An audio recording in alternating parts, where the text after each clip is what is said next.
यीशु मसीह के नाम में आप सबका एक बार फिर से स्वागत है। यहोशू 1 अध्याय और उसके 8 पद में लिखा है, व्यवस्था की यह पुस्तक तेरे चित्त से कभी न उतरने पाए, इसी में दिन रात ध्यान दिए रहना और उसके अनुसार करने की तू चौकसी करना। ऐसा करने से तेरे सब काम सफल होंगे और तू प्रभावशाली होगा।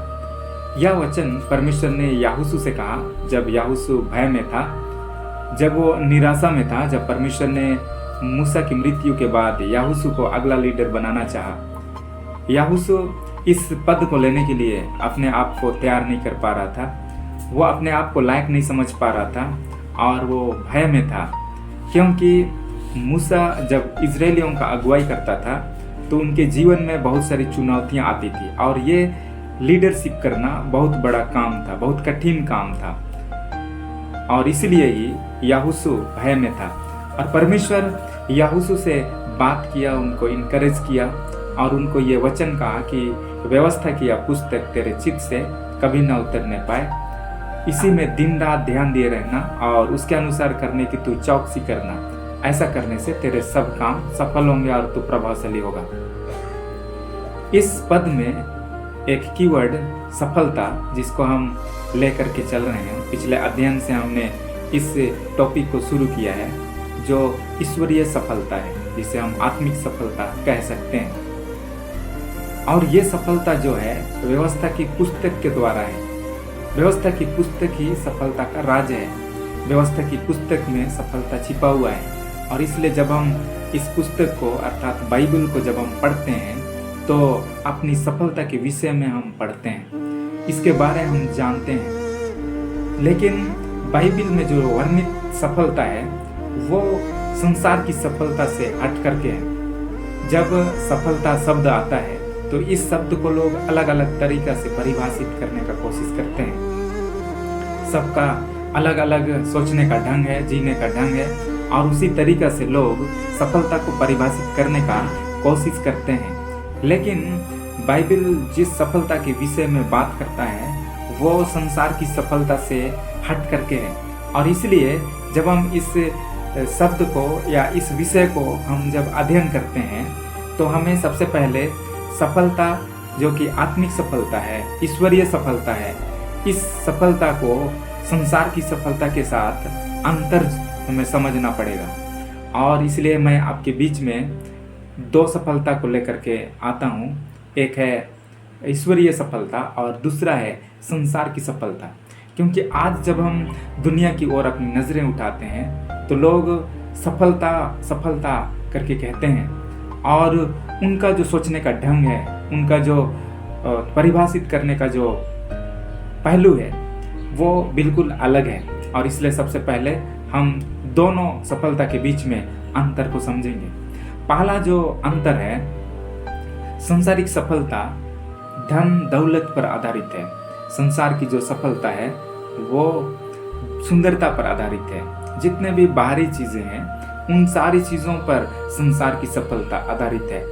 जिनके पास धन और दौलत होगा उनको संसार के लोग समझेंगे कि वो सफल है। इसी तरीका से जो सुंदर है उसको लोग समझेंगे कि वो सफल है।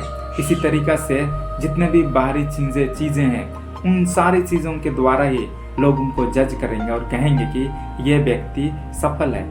लेकिन पवित्र शास्त्र बाइबल जिस सफलता के विषय में बात करता है वो सफलता तो सीधे परमेश्वर से संबंधित है। ये सफलता तो पवित्रता से संबंधित है। ये सफलता आज्ञाकारिता से संबंधित है। और इसलिए जब हम पहला शमूएल और उसका 16 अध्याय और उसका 7 पद को पढ़ते हैं तो इस प्रकार से लिखा है, परंतु यहोवा ने शमूएल से कहा, ना तो उसके रूप पर दृष्टि और ना उसके दृष्टि कर और ना उसके कद की ऊंचाई पर, क्योंकि मैंने उसे अयोग्य जाना है, क्योंकि यहोवा का देखना मनुष्य का सा नहीं है। मनुष्य तो बाहर का रूप देखता है परंतु यहोवा की दृष्टि मन पर रहती है। जब सामुएल को परमेश्वर ने कहा कि साउल को राजा होने के लिए मैं अयोग्य समझा हूँ और इसलिए यिशै के घर में जाकर उसके पुत्र को अभिषेक करना, और तब सामुएल यिशै के घर में आया और वहाँ उनके जितने पुत्र थे वहाँ इकट्ठा हुए और वे इस बात का इंतजार करने लगे कि सामुएल कब अभिषेक करेगा। और परमेश्वर की ओर से अभिषेक प्राप्त करने के लिए जितने उनके पुत्र थे वो बारी बारी करके सामुएल के पास आने लगे। सबसे पहला जो बड़ा बेटा था जिसका नाम एलियाब था, वो अपने आप में सोचा कि मैं लायक हूँ, क्योंकि मैं परिवार का बड़ा बेटा हूँ और बड़ा बेटा होने के कारण उसको एक विशेष अधिकार था और परमेश्वर ने भी संभवतः मुझे ही चुना है। और ये कहकर वो सबसे पहले सामुएल के पास गया। लेकिन परमेश्वर का आत्मा सामुएल से कहा कि एलियाब मेरे लायक नहीं है, और परमेश्वर का आत्मा ने उसे अभिषेक कराने के लिए इनकार किया। और तब परमेश्वर उससे ये वचन कहा, ना तो उसके रूप पर दृष्टि कर और ना उसके कद की ऊंचाई पर, क्योंकि मैंने इसे अयोग्य जाना है। जितने भी बाहरी चीजें हैं इन सारी चीजों को परमेश्वर ने अयोग्य समझा। तो परमेश्वर का जो देखना है वो मनुष्य का सा नहीं है। मनुष्य जो है वो बाहर का रूप देखता है, लेकिन परमेश्वर की दृष्टि हमारे मन पर रहती है। हमारा मन कितना पवित्र है, हम कितना आज्ञाकारिता है, हम कितने विश्वास योग्य हैं, इन सारी चीजों को परमेश्वर हमारे जीवन में देखता है। और तब अन्य जितने उनके भाई थे, एलियाब के जितने भाई थे, वो भी आने लगे अभिषेक प्राप्त करने के लिए। लेकिन सामुएल को परमेश्वर का आत्मा इनकार करता गया कि ये मेरे लायक नहीं है। और इस तरह से जब 7 भाई उनके पास आए, 7 बेटे जब उनके पास आए, तो परमेश्वर का आत्मा ने सबको इनकार कर दिया। और तब सामुएल यिशै से पूछा कि क्या आपके इतने ही पुत्र हैं? तब यिशै कहा कि नहीं, छोटा तो भेड़ बकरियों को चरा रहा है, वो तो जंगल में रह गया, वहाँ भेड़ बकरियों को चरा रहा है।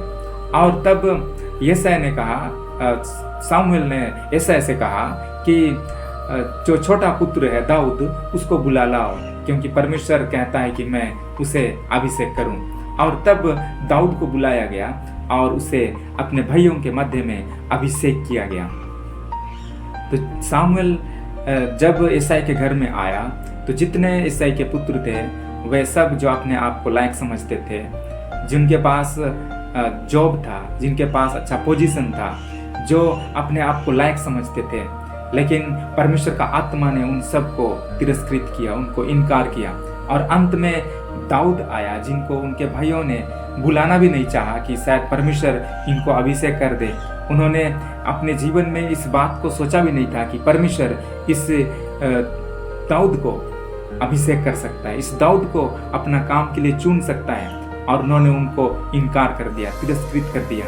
लेकिन परमेश्वर ने उसी दाऊद को उनके भाइयों के बीच में ऊपर उठाया, क्योंकि दाऊद का मन पवित्र था। दाऊद का जो स्वभाव था परमेश्वर की आराधना, उसकी महिमा करना था। और वो दाऊद जंगल में भेड़ बकरियों को चराते चराते परमेश्वर की आराधना करता था, वीणा बजाकर परमेश्वर के नाम को महिमा करता था। और वो परमेश्वर के ऊपर भरोसा रखता था। जब जब सिंह और भालू भेड़ बकरियों को उठा करके ले जाते थे, तब दाऊद उनका पीछा करता था और उनको छुड़ा करके ले आता था। और वो कहता था कि परमेश्वर ने मुझको मदद किया है, परमेश्वर की शक्ति से, परमेश्वर का बल से मैं उन्हें छुड़ा करके ले आया। और परमेश्वर के ऊपर वो हर समय भरोसा करता था, उनके ऊपर उनका विश्वास था। और परमेश्वर ने इसी दाऊद को, जो अपने भाइयों के द्वारा नकारा गया था, उसी को परमेश्वर ने सक्सेस किया, उन्हीं को परमेश्वर ने सफल किया।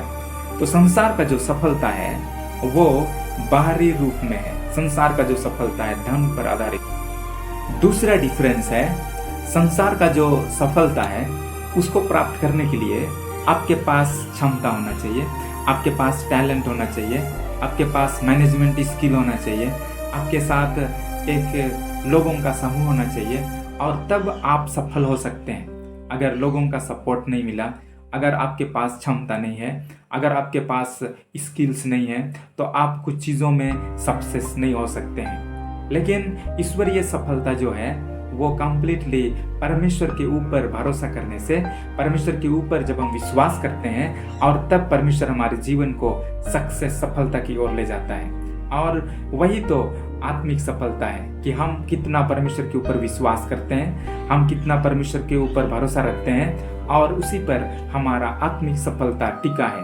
और इसलिए नीति वचन उसका 3 अध्याय उसके 5 पद में लिखा है, 5 से 7 तक इस प्रकार से लिखा है, तू अपनी समझ का सहारा ना लेना, वरन संपूर्ण मन से यहोवा पर भरोसा रखना उसी को स्मरण करके सब काम करना, तब वह तेरे लिए सीधा मार्ग निकालेगा। अपनी दृष्टि में बुद्धिमान ना होना, यहोवा का भय मानना और बुराई से अलग रहना, यह है आत्मिक सफलता। आत्मिक सफलता में हम परमेश्वर के ऊपर भरोसा करते हैं। आत्मिक सफलता में हम परमेश्वर के ऊपर ही अपना सारा विश्वास हम रखते हैं। अपनी समझ का सहारा नहीं लेते हैं, लेकिन परमेश्वर की ओर से हम मदद मांगते हैं। परमेश्वर की जो योजनाएं हैं उस पर हम चलते हैं। परमेश्वर की इच्छा को हम पूरा करते हैं, क्योंकि हम सोचते हैं कि मैं अपने में असमर्थ हूँ, लेकिन परमेश्वर के ऊपर भरोसा करने से, परमेश्वर के ऊपर विश्वास करने से मैं सफल होऊंगा। और वही व्यक्ति आत्मिक रूप से सफल है, जो व्यक्ति अपनी समझ का सहारा नहीं लेता है, लेकिन परमेश्वर के ऊपर भरोसा रखता है।